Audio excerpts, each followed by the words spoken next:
Well, good morning, class. Today we're going to start on personal finance management and the skills that relate to it. And the first part A here will be talking about debt.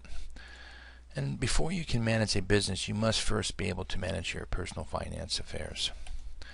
And employees are now starting to check your credit rating before they hire new employees because it's an easy way to find out if you're responsible or not. Note too that sometimes bad health insurance, loss of job, and divorce will have effect on your credit rating. And employers a lot of time will take that into consideration if your credit rating is lower than it should be. Now that sound should have woke you up, right? So why do we need money? Well, we talked about needs and versus wants, and when we talk about debt, that's where what happens is that your needs become so large and your wants become so large that you don't control that. So first thing you have to do is look at your daily spending habits, and from liquid consumption to your food, to snacks, to gasoline, to other things you consume. So you look at your daily spending habits of how you spend your money. Another thing you have to look at is your monthly spending habits or requirements you may have. And we have rent, our mortgage and auto, water, entertainment, groceries. All those things are part of what we call the monthly spending requirements in a lot of cases, or habits. Some things we could probably slice off that list if we really had to. So in looking at this part, we're going to be focusing on debt in this part A. And debt is basically, debt can be a result of uncontrolled spending, poor money management, or both. Out of control debt or manageable debt, and this is really up to the individual. That sometimes out of control leads to too much debt, or if you're very responsible, you can manage debt the way it should be. So we're going to talk to you about how to find out your debt to income ratio. And realistically, what you do is you first of all collect all your monthly debt that you spend your money on. So you would have things like your mortgage, your car loan, your minimum car payments, student loans, any monthly payments you have, and you add all those up. In this particular case, we came up with $2,500. Then we add up our total income for the month. In this case, it's $5,000.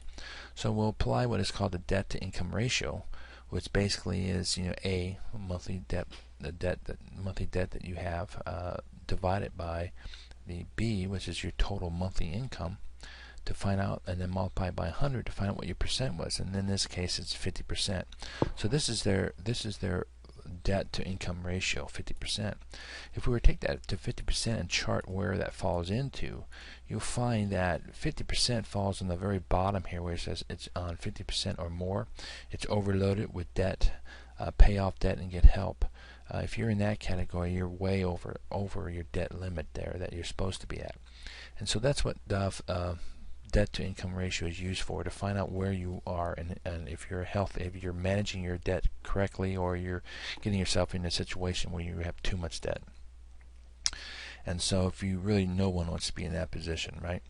So let's do another practice problem. So say we'll take our monthly debt that we spend on, and we figure it's $1,000, okay? Or we can keep our monthly income same as $5,000. We apply the debt to income ratio, which is A divided by B, and multiply by 100, which comes up with 20%. And notice that it's below the 36% that it says. So it says that we're very healthy, that we can control debt very wisely, and that's pretty much how it is. You don't want to go any higher than 36%. This zone here is considered to be a healthy strength area that you can have.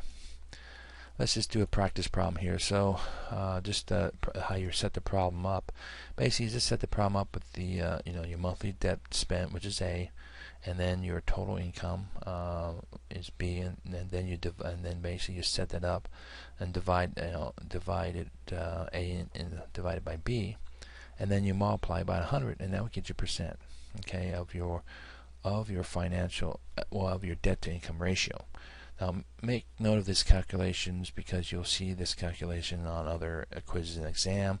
So I'm telling you now, and this is probably one of the really great ratios to keep on to manage your debt, to keep track of how you're doing it. And so that's how we do the debt to income ratio. Okay, there are several tips that you want to think about getting out of debt when we start talking here, but basically creating a monthly budget, which we will talk about our budgets here in the next few weeks.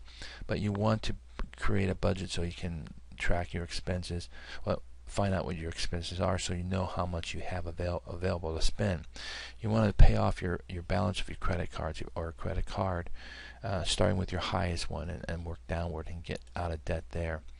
Learn to use cash instead of credit cards. You want to try to use direct deposit for paychecks, limiting you from going to check, plus save time, but limiting you from going to bank and getting cash right away, and before you know it, you're not paying any bills at all. Cut down on your expenses that you may really don't need expenses.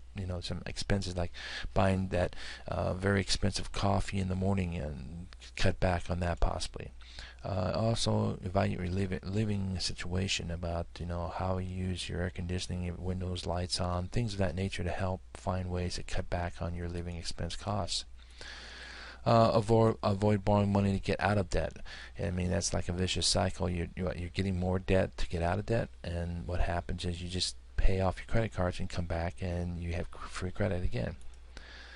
Contact your creditors and try to work out a repayment plan if you're into a bad situation we need to try to get out of. And become a savvy shopper, which basically we talk about your needs and wants. You need to always address your needs first before you address your wants, and doing your research on what a product is and if it's a good product or not. And if it's a want, you can put it off for a later date. You can put it off when you cannot really afford it.